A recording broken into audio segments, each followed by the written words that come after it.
क्या आपने कभी सोचा है कि हम रोज माँ लक्ष्मी की पूजा करते हैं, फिर भी जीवन में धन, सुख और शांति क्यों नहीं आती? क्या दीप जलाने और मंत्र पढ़ने से ही माता लक्ष्मी प्रसन्न हो जाती है? आज की इस पावन कथा में आप जानेंगे कि माँ लक्ष्मी स्वयं प्रकट होकर क्या कहती हैं और कौन से 7 रहस्य हैं जिनसे जीवन बदल सकता है। तो इस कथा को अंत तक जरूर सुने।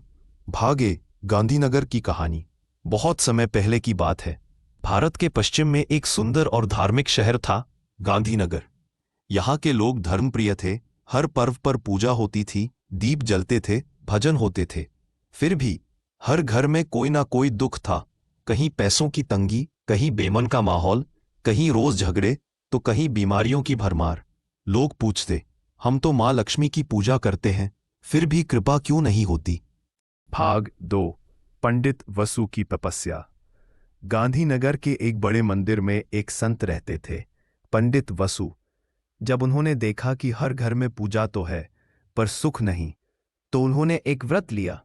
मैं मां लक्ष्मी को साक्षात बुलाऊंगा और पूछूंगा। उन्होंने 21 दिन की कठिन तपस्या शुरू की। ब्रह्म मुहूर्त में स्नान, मां लक्ष्मी के 108 नामों का जाप, मंदिर की सेवा, मौन व्रत और गहराई से ध्यान, और 21वें दिन चमत्कार हुआ। भाग 3। मां लक्ष्मी का प्राकट्य। मंदिर में दिव्य प्रकाश फैला, एक मधुर स्वर गूंजा और मां लक्ष्मी प्रकट हुई। चारों हाथों में कमल, मुद्रा, अमृत कलश और शंख, स्वर्ण आभूषणों से सजी तेजस्वी रूप में माता मुस्कुराई।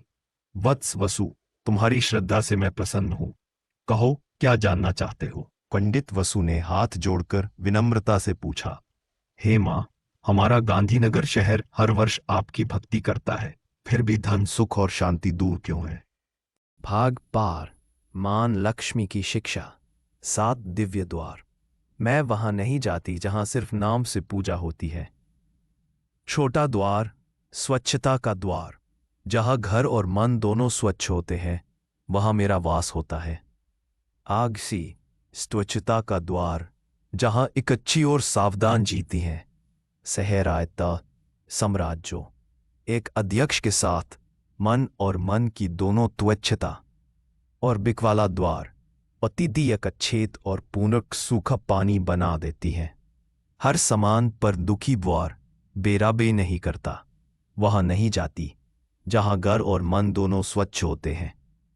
जहां एक तलब समान का द्वार, जहां अपने पास होता है, अपने आद टूट का हाथ हटाता है और अपने समान बीच में रख खुलता है। द सम्मान का द्वार, जहां पितासी के साथ दर्प लगाते हैं, वहां अपने पास होता है, बलात् बीचने में बंदगी कहते हैं। कम बैक ईयर जाती है। द सम्मान का द्वार कम बैक आया है, अपने पास होता है, मेरे मन में बंदगी बना रखा है, वहां अपने तास होता है, मेरा बंदगी है। सातों का द्वार नहीं है, बैकसीट, मेरे लाल में मन से नेक किए गए हैं। अपने पास अब माता पिता और गुरुजनों का आदर होता है, वहां मैं स्वतः आती हूं। अपमान और कलह से मैं रुष्ट हो जाती हूं। 5 संतोष का द्वार, जिसे जो मिला है उसमें प्रसन्न है, वही सच्चा अमीर है, असंतोष मुझे दूर भगा देता है। 6 भक्ति और विश्वास का द्वार, जो श्रद्धा से नाम लेता है, वहां मैं बिना बुलाए आ जाती हूं, संदेह और दिखावे से मेरा वास नहीं होता। 7 धर्म और सेवा का द्वार, जहां सच्चाई, सेवा और धर्म का पालन होता है, मैं वहां स्थायी रूप से वास करती हूं। भाग 5। गांधीनगर का परिवर्तन। मां लक्ष्मी ने कहा, अगर गांधीनगर के लोग इन 7 द्वारों को खोल देंगे तो मैं यहां से कभी नहीं जाऊंगी। पंडित वसु ने मां की बातें पूरे गांधीनगर में फैलाई। लोगों ने संकल्प लिया, घर और मन को शुद्ध रखा, स्त्रियों और बड़ों का सम्मान किया, मेहनत से कमाया, थोड़ा थोड़ा दान किया, और सबसे अहम, भक्ति और विश्वास को नहीं छोड़ा। कुछ ही महीनों में गांधीनगर बदल गया। अब वहां सुख था, स्वास्थ्य था और सबसे बढ़कर शांति थी। स्पास, मान लक्ष्मी का आशीर्वाद। माता लक्ष्मी ने आकाशवाणी में कहा, जहां जीवन सच्चा हो, वहां मेरा वास सदा रहता है।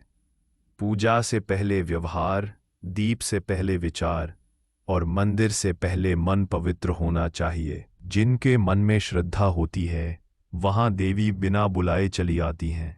जय मां लक्ष्मी।